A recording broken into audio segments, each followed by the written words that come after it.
지금 이 시대야말로 하나님께서 주시는 그러한 평강, 평화, 그리고 안정, 이러한 것들이 정말 필요한 때가 아닌가 싶습니다.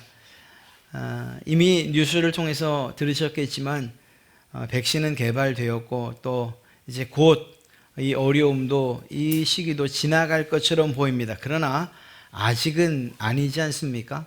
또 지난 한 해에 우리가 입었던 많은 피해들, 정신적으로, 물질적으로 또 겪었던 어려움들을 생각하면 그저 가슴이 먹먹해질 따름입니다. 이러한 가운데에 우리가 하나님의 평강을 소유할 수 있는 방법이 있다면 그것이 무엇이겠는가? 오늘 본문에서 그 비결을 찾아볼 수 있을 것 같습니다. 대부분의 사람들은 여러 가지 문제들을 가지고 있습니다.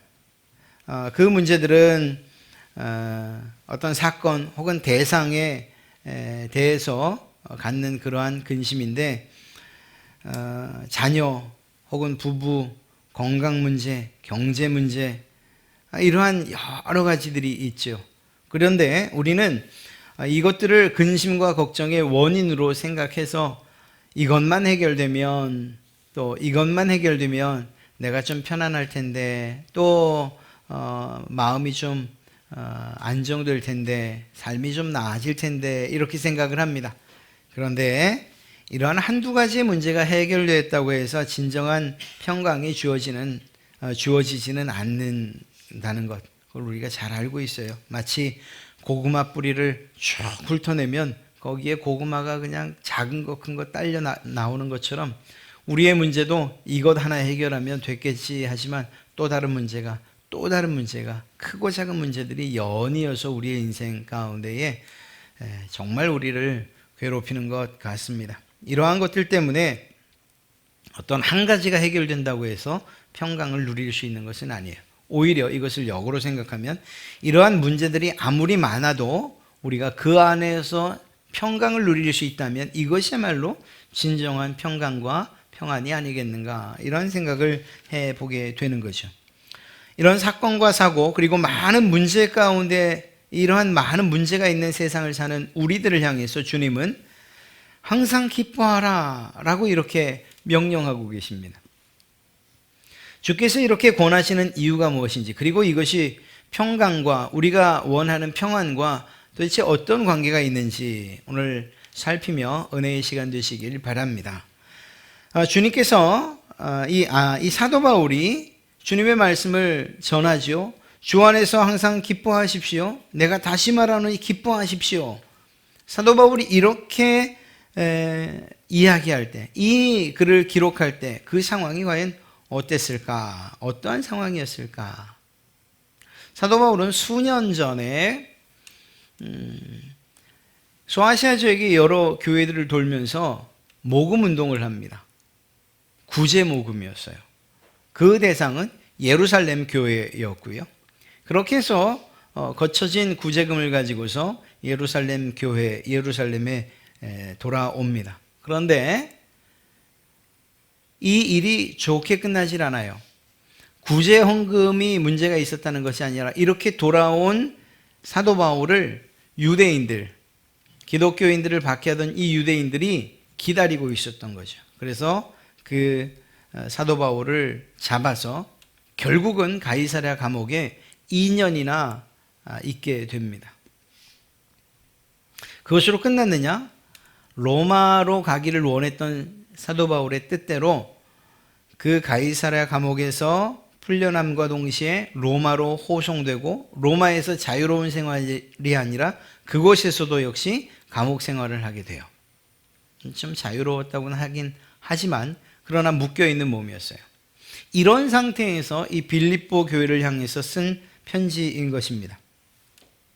사실 사도 바울이 기뻐할 만한 일을 찾아보면 전혀 없었다는 것을 알 수가 있어요. 수년간 제대로 먹지도 못했겠지요. 이리저리 끌려다니며 매 맞고 또 정말 고난당한 일들이 많았어요. 로마로 호송되던 당시에는 바다에서조차 죽을 뻔한 이러한 일들이 있었어요. 또 믿어주지 않는 일들은 부지기수였고요.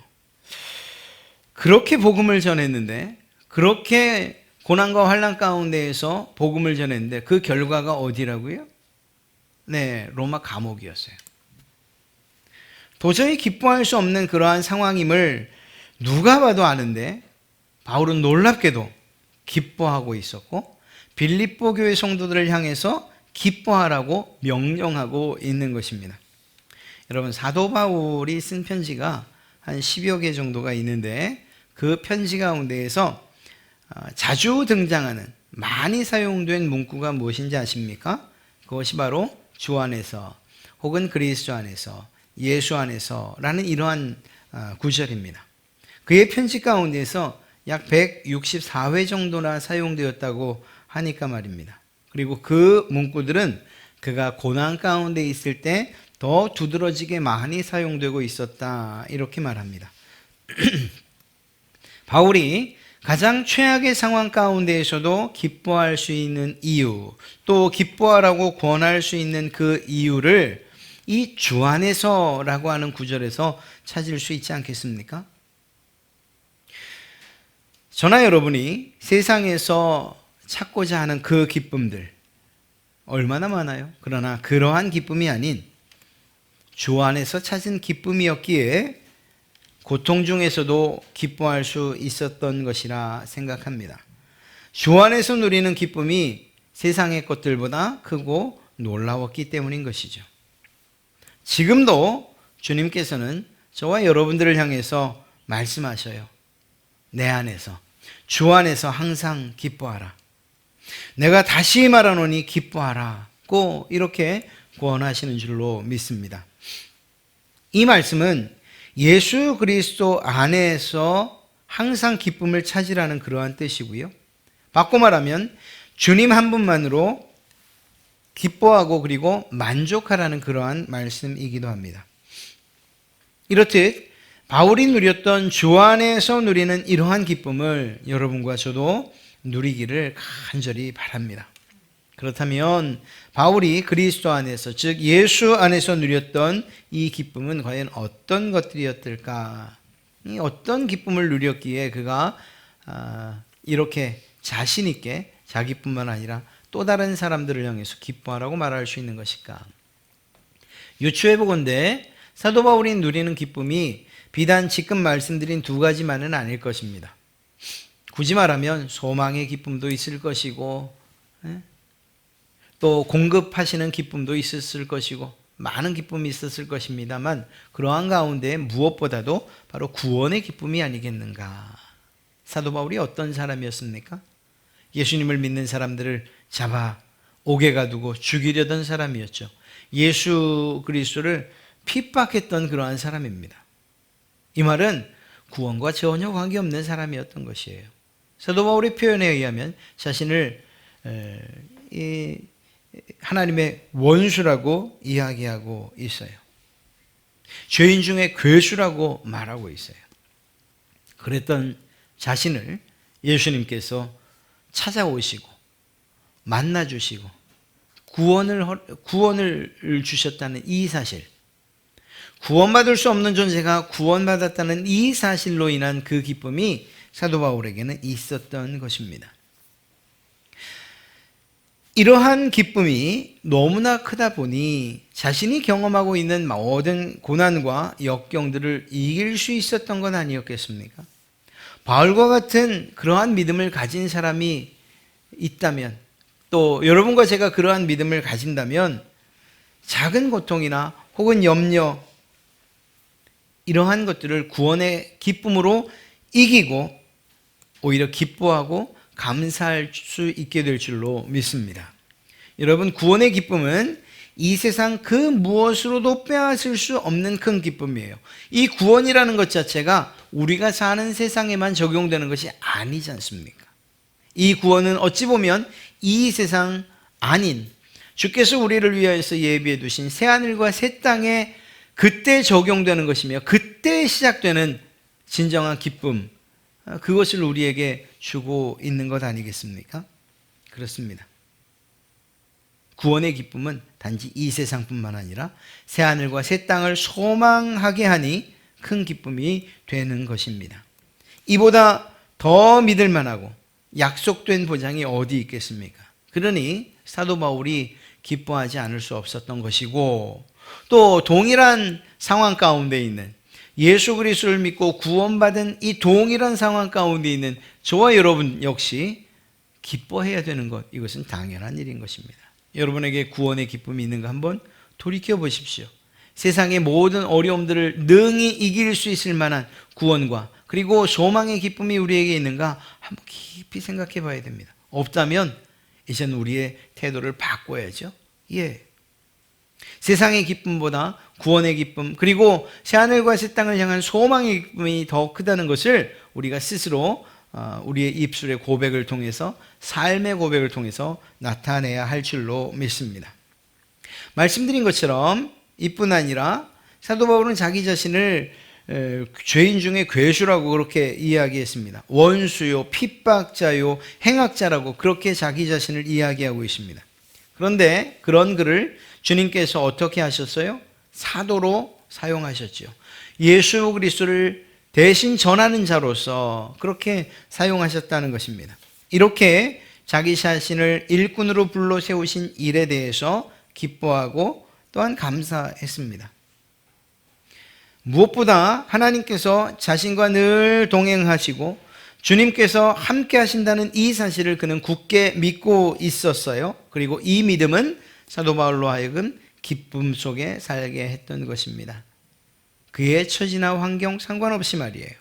모든 일이 잘 될 때뿐만 아니라 매를 맞고 고통당하고 옥에 갇히고 죽을 뻔한 위기와 고비 가운데에서도 여전히 주님이 함께 하신다는 사실 때문에 그는 기뻐할 수 있었던 것이죠. 사랑하는 성도 여러분, 하나님께서 여러분을 사랑하시고 또 여러분과 늘 동행해 주신다는 사실을 믿으십니까? 그렇다면 우리는 이 사도 바울처럼 기쁨과 즐거움 속에 살아가야 할 줄로 믿습니다. 사랑한다는 것의 가장 큰 특징이 무엇일까요? 함께 있는 것을 기뻐하고 즐거워하는 것이죠. 교제가 끊이지 않는다는 것을 말하는 것입니다.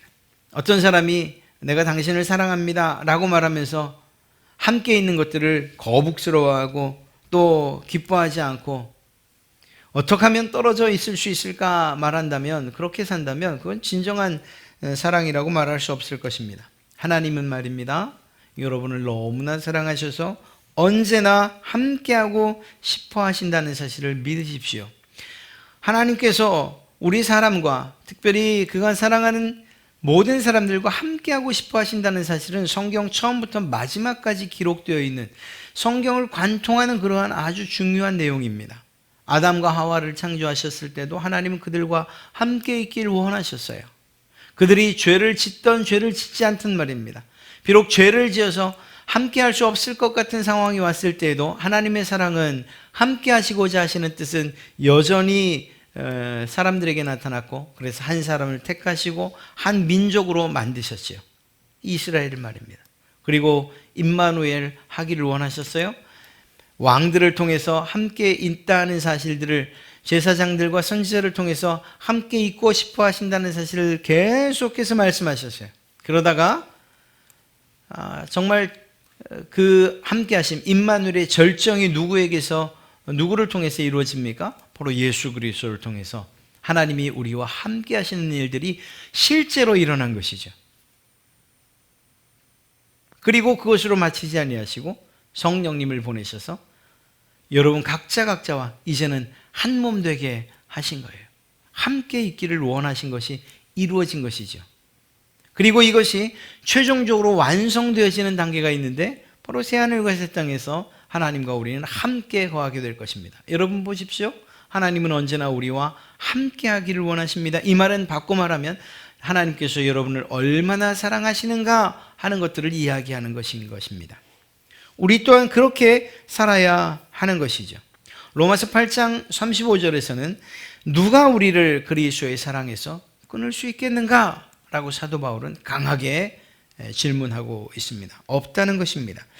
우리가 구원받았다는 이 사실은 주님의 사랑을 받고 있다는 확실한 증거가 되는 것이고요. 주께서 여러분을 사랑하신다는 사실을 믿어도 결코 틀림없는 믿을 만한 사실이라는 사실을 우리에게 이야기해 주고 있는 것입니다. 그렇다면 사도 바울이 하나님과의 교제 때문에 하나님과 함께 한다는 사실 때문에 기뻐했던 것처럼 우리 또한 하나님의 사랑을 받고 있는 자, 하나님과 교제하는 그러한 자로서 기쁨을 누려야 하지 않겠습니까? 어떤 상황에서라도 말입니다. 이렇게 비록 암담한 코로나의 상황 가운데서도 이렇게 흩어져 예배할 수밖에 없는 이런 상황 가운데서도 때와 장소를 구분하지 않고 늘 함께 하시는 하나님의 사랑이 우리에게 나타난다면 우리가 기뻐해야 하는 그것은 당연한 일이라 생각합니다. 사도 바울이 그렇게 당당하고 또 그렇게 기뻐할 수 있었던 단 한 가지 비결이라면 그것은 주 안에 있다는 이 사실을 깨달았기 때문인 것이라 생각할 수 있습니다. 매를 맞으면서도 의심하지 않았던 것, 또 감옥에 갇혀 있으면서도 털끝만큼도 의심하지 않았던 것, 그것이 무엇입니까? 내가 주 안에 있다라고 하는 이 사실이었죠. 그것 때문에 사도 바울은 기뻐할 수 있었던 것이고, 또한 성도들을 향해서 주 안에서 기뻐하십시오라고 말하며 우리에게도 동일한 말씀을 지금 권하고 있는 것입니다. 주 안에 있는 이것 때문에 우리는 기뻐할 수 있는 것이라는 것입니다. 그렇습니다. 우리도 이 시간에 그리스도 안에 있다는 이 확신만 갖는다면 얼마 전까지 우리를 불안하게 하고 또 근심하게 했던 모든 문제들로부터 오히려 우리는 자유함을 누리게 될 줄로 믿습니다.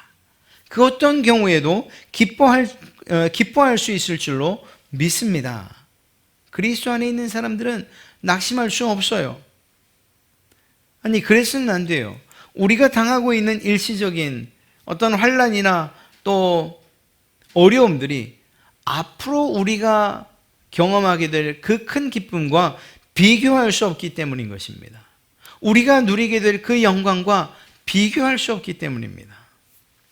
그렇기 때문에 예수 그리스도 안에 있는 우리들이야말로 이 세상에서 가장 행복한 자라고 이렇게 말할 수 있는 것이죠.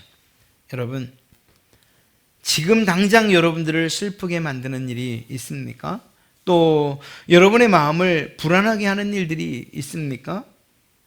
여러분의 마음을 우울하게 하는 일들이 있습니까? 혹은 낙심케 하는 일들이 있습니까? 잊지 마십시오. 여러분이 주 안에 있다는 이 사실 하나를 잊지 마십시오.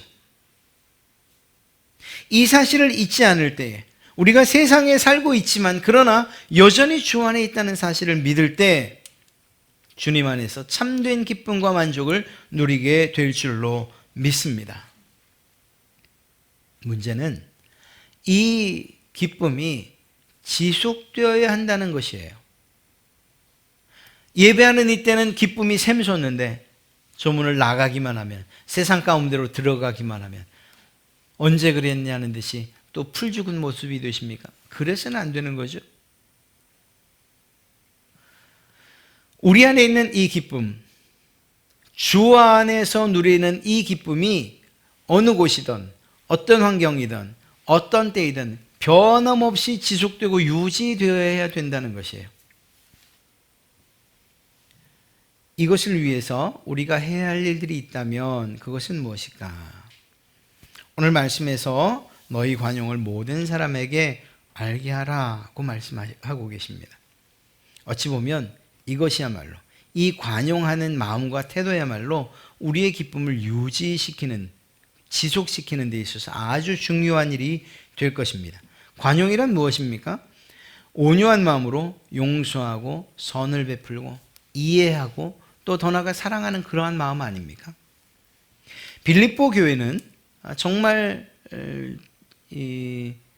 아름다운 교회, 본이 될 만한 그러한 교회였습니다. 자랑할 만한 교회였죠. 그런데 그 교회 안에도 문제가 있었어요. 그 가운데에 오늘 우리가 읽은 말씀 바로 앞에, 그러니까 4장 2절에 보면 내가 유오디아를 권하고 순두개를 권하노니 주 안에서 같은 마음을 품으라 라고 하는 말이 있는데, 이 말씀을 미루어 볼 때에 이 두 성도 사이에 분쟁이 있지 않았겠는가, 이렇게 우리는 유추할 수가 있어요. 즉, 교회 안에서 매우 중요한 위치에 있는 사람들이었는데 마음이 같지 않아서 서로 분열이 있었다라고 볼 수 있다는 것이죠. 분열이 있는 곳에는 기쁨이 있을 수 없어요. 싸움이 있는데 어떻게 기쁨이 있을 수 있습니까? 집안이든 혹은 교회든 혹은 직장이든 또 다른 모임이든 이러한 분열과 싸움이 있어서는 그 기쁨이 사라지고 말 것입니다. 특히 교회를 깊이 생각해 봐야 돼요. 교회 안에 기쁨이 사라지는 일이 있다면 그것은 분쟁이나 다툼 혹은 시기심, 이러한 것들이 있기 때문일 것입니다. 교회가 나뉘는데 서로 기뻐하며 나뉘는 일들이 있을 수 있겠습니까?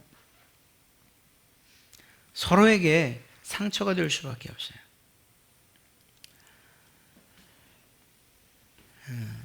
우리 교회 이야기가 아니어서 섣부르게 말씀드리긴 참 어렵지만, 제가 아는 공교롭게도 같은 일로 몇몇 교회가 그래요.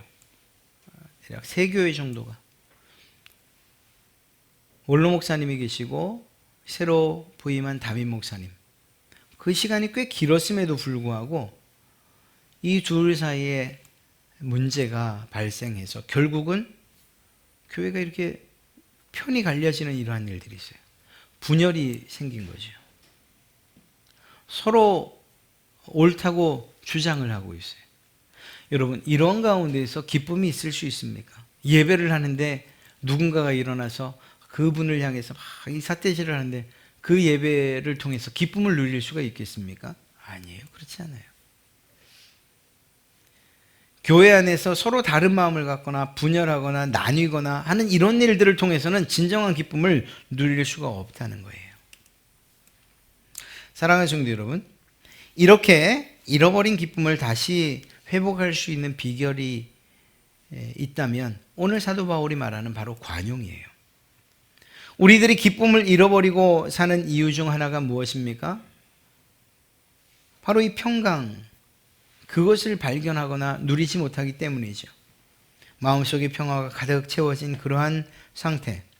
주님께서는 우리에게 평안을 주시기 위해 오셨다라고 늘 말씀하시는데, 오히려 우리는 이 평화의 담, 화평의 담을 깨고 있다는 거예요.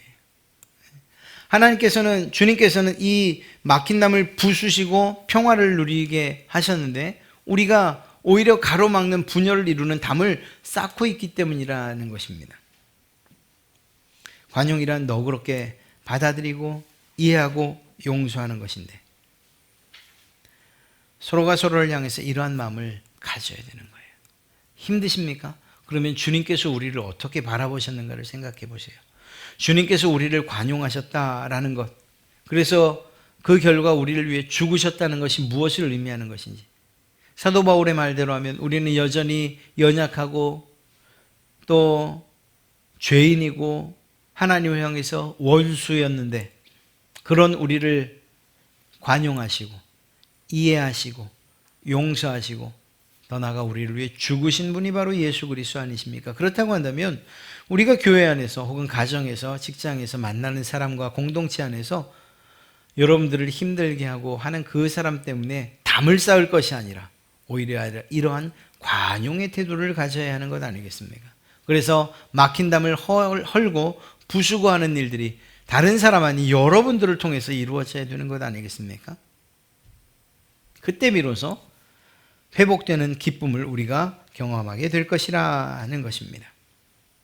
더 나아가 사도 바울은 지속적인 이러한 기쁨의 유지를 위해서 우리에게 적극적인 어떤 한 가지 신앙의 행동을 명령하고 있습니다. 그것은 다른 것이 아니고 염려하지 말고 오직 모든 일에 기도와 간구로 너희 구할 것을 감사함으로 하나님께 아뢰라 하는 거예요. 첫째, 무엇을 말합니까? 염려하지 말라는 거예요. 바꿔 말하면 염려를 당장 멈추라는 것입니다. 어렵게 생각되죠. 아니, 세상에 근심할 일이 얼마나 많고 염려할 일이 많은데 염려를 멈추라고? 근심을 멈추라고? 그런데 여러분 한번 생각해 보세요. 염려는 불신앙이에요. 염려는 비생산적인 일이에요. 근심하고 염려한다고 해서 여러분이 나아진 일이 있습니까? 주님도 말씀하셨는걸요. 야, 너희가 걱정한다고, 근심한다고, 염려한다고 키를 한 자나 더 할 수 있겠느냐? 한 자가 뭡니까? 1cm도 못 닿을걸요. 염려하는 것으로, 걱정하는 것으로 해결되는 일은 없다는 거예요. 어떤 사람들은 말하죠. 우리가 하는 염려와 근심 가운데 93%, 정확한 수치인지는 잘 모르겠습니다. 적어도 90% 이상은 해결될 수 없는 염려라는 거예요. 한번 생각해 보세요. 진짜 그런가? 내가 지금 걱정하고 있는데 이게 과연 해결될 수 있는 것인가 없는 것인가? 아마도 대부분이 해결될 수 없는 일, 어찌할 수 없는, 손쓸 수 없는 일을 가지고서 그것을 가지고서 걱정하고 근심하고 있다는 것을 알게 될 것입니다. 근심과 염려는 더하면 더할수록 기쁨으로부터 멀어져 갈 것입니다. 여러분에게 있어서 염려는 단순한 걱정이 아니고 죄가 될 수 있다는 사실을 우리는 기억해야 됩니다. 왜냐하면 하나님의 능력을 무시하는 그러한 일이 될 수 있기 때문입니다. 마태복음 6장 31절 32절에서 주님은 말씀하시죠. 그러므로 염려하여 이르기를 무엇을 먹을까 무엇을 마실까 무엇을 입을까 하지 말라. 이는 다 이방인들이 구하는 것이라. 너희 하늘 아버지께서 이 모든 것이 너희에게 있어야 할 줄을 아시느니라. 무슨 말씀입니까? 우리가 염려하지 않아도 하나님께서 우리에게 먹을 것, 입을 것, 마실 것, 거할 것을 주신다. 우리의 필요를 제공해 주신다는 거예요. 우리가 염려하거나 걱정하거나 근심하지 않아도 말입니다. 하나님께서 공급해 주실 것이라는 거예요. 여기에 무엇이 필요합니까? 믿음이 필요하죠. 하나님을 믿지 못하고 걱정하고 근심한다면 그것이야말로 죄가 아니겠어요? 그래서 이러한 그 걱정과 근심은 적어도 우리 그리스도인에게 있어서는 죄가 될 수 있다는 사실을 알아야 돼요. 그러니 염려해서는 안 됩니다. 내 삶의 모든 것들을 계획하시고 나를 돌보시고 이끌어 주시는 그 하나님을 믿지 못하는 그것이야말로 불신앙이고 그것이야말로 죄가 아니겠습니까? 조지 물러는 영국의 위대한 기도의 사람으로 불려지는 그러한 선교사입니다. 그가 한 말을 말씀드리면 염려의 시작은 신앙의 끝이다. 그러나 신앙의 시작은 염려의 끝이다. 이렇게 이야기를 하고 있어요. 염려를 멈출 때 우리는 드디어 기도하게 되고 또한 더 나아가 감사하게 되는 줄로 믿습니다. 염려를 멈추는 것만으로 문제가 해결된다고 말하고 있지 않습니다. 본문을 보면 염려하지 말고 무엇을 하라고 말씀하고 있는가? 바로 기도하라고 말씀하고 계십니다. 예, 기도하는 사람, 그 기도가 염려를 이기기 때문입니다. 기도가 두려움을 이기기 때문입니다. 그 기도가 근심을 해결하기 때문입니다. 기도하는 사람만이 하나님의 능력을 힘입을 수 있기 때문입니다. 이제 염려 속에서 우리는 벗어나야 돼요. 그것을 멈추고 그것으로부터 돌이켜 하나님을 향해 기도해야 할 줄로 믿습니다. 기도하되 감사함으로 기도하십시오. 하나님께서 평안을 허락하실 것이고 또한 기쁨을 여러분에게 선물로 주실 것이기 때문입니다. 우리 인생의 기쁨과 즐거움을 때로는 정말 갉아먹고 뼈까지 마르게 하는 그러한 근심이나 걱정, 이러한 것들도 하나님을 의지하여 기도하고 부르짖을 때 해결될 줄로 믿습니다. 요한일서 5장 14절부터 15절, 그를 향하여 우리가 가진 바 담대함이 이것이니 그의 뜻대로 무엇을 구하면 들으심이라. 우리가 무엇이든지 구하는 바를 들으시는 줄을 우리가 안즉 그에게 구한 그것을 얻은 줄을 또한 아느니라. 그렇습니다. 우리가 정말 기쁨으로 그리고 즐거움으로 살길 원한다면, 그리고 더 나아가서 그것을 통하여 진정한 평강과 평안을 누리기 원한다면 우리는 우리의 근심과 걱정과 염려를 멈추고 오히려 하나님께로 나가 감사함으로 기도해야 할 줄로 믿습니다. 사랑하는 성도 여러분, 오늘 말씀대로 우리가 주 안에서 기쁨을 누리고 또 믿는 자처럼 너그러움을 드러내고 염려 대신 감사의 기도를 할 수만 있다면, 그러면 어떤 일이 우리에게 일어난다고 말하고 있습니까? 7절 말씀을 보십시오. 7절 말씀을 보면, 그리하면, 그렇게 하면 모든 지각에 뛰어난 하나님의 평강이 그리스도 예수 안에서 너희 마음과 생각을 지키시리라. 진정한 평강과 평안을 누려보신 적이 있으십니까? 무엇이 다 있어서 내 손에 모든 소유가, 내가 원하는 소유가 다 내 손에 있어서 기쁘고 즐거웠던, 그리고 편안했던 그 마음이 아니고, 비록 아무것도 없어도, 여전히 몸은 힘들어도, 원하는 그리고 소원하는 것들이 이루어지지 않아도, 그럼에도 불구하고 여전히 담대한, 그리고 흔들림 없는 그러한 평안 말입니다.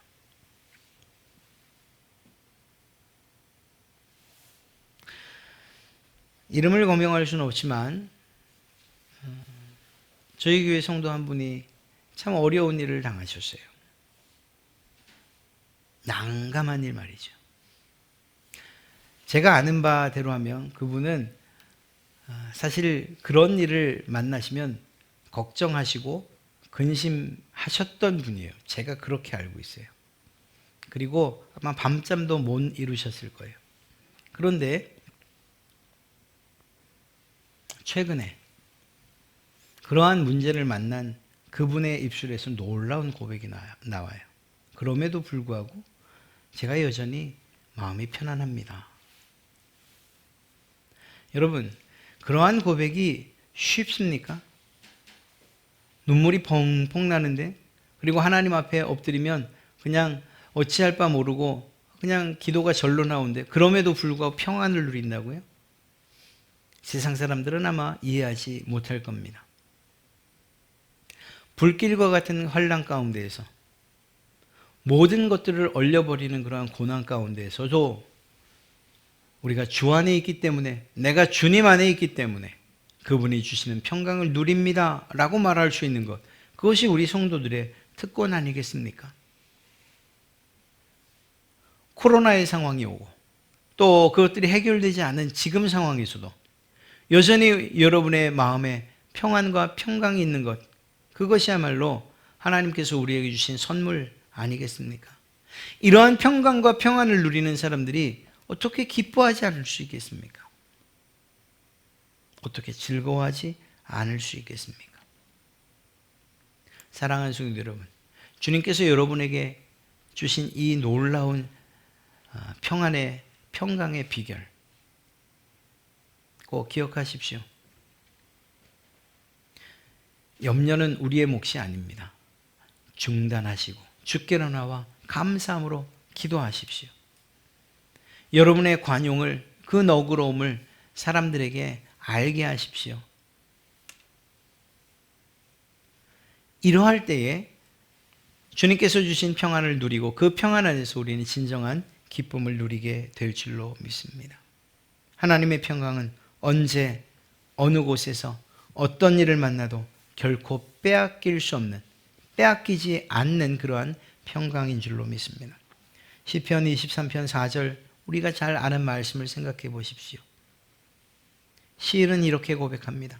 내가 사망의 음침한 골짜기로 다닐지라도 해를 두려워하지 않을 것은 주께서 나와 함께 하심이라.